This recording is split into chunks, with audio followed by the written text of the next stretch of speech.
आपसे मेंटेनेंस मांगा गया हो या आपने मेंटेनेंस मांगा हो, यानी कि मेंटेनेंस के बारे में बात करेंगे। पति और पत्नी को ये नियमों की जानकारी होना आवश्यक है, क्योंकि इन्हीं नियमों के आधार पर कोर्ट आगे मेंटेनेंस का आदेश करती है। पहला नियम ये कहता है दोनों पक्षों की स्थिति।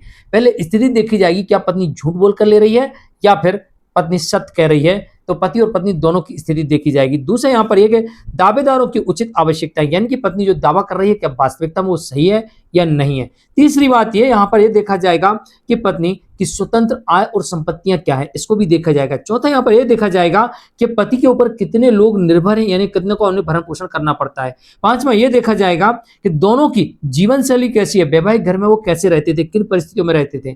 छठवां यहाँ पर यह देखा जाएगा कि पति की जो देनदारियां हैं उसके आय और व्यय कितने हैं, देनदारियां देखी जाएंगी, आय देखा जाएगा, व्यय देखा जाएगा। इसके अलावा सातवां नियम यह कहता है कि भोजन, वस्त्र, आवास, शिक्षा, चिकित्सा, इन सब की व्यवस्था के लिए कितना पत्नी को भरण पोषण दिला सकते हैं। आठवां यह देखा जाएगा क्या पत्नी जितना डिमांड कर रही है पति उतना भुगतान कर सकता है।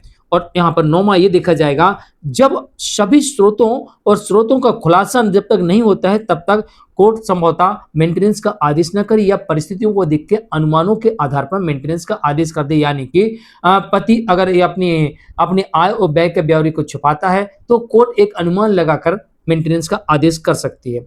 दसवां यहाँ पर यह कहा गया, दसवां नियम यह कहता है कि अगर उस केस में ऐसी परिस्थिति है तो जो मुकदमे में खर्च लगने वाला है वो पति को देना होगा, अगर परिस्थिति है तो। और 11वां नियम ये कहता है कि अगर सीआरपीसी की धारा 125 या बीएनएसएस की धारा 144 या डोमेस्टिक वायलेंस एक्ट के अंतर्गत में डिमांड किया गया हो मेंटेनेंस, या फिर किसी अन्य केस में मेंटेनेंस का डिमांड किया गया हो और उसमें मेंटेनेंस का कोर्ट ने आदेश कर दिया हो, तो उस आदेश को भी समायोजित किया जाएगा। उसको देखने के बाद ही अगला आदेश कोर्ट करेगी। इसके अलावा कोई अन्य परिस्थिति है तो उस परिस्थिति में भी अगला आदेश किया जा सकता है।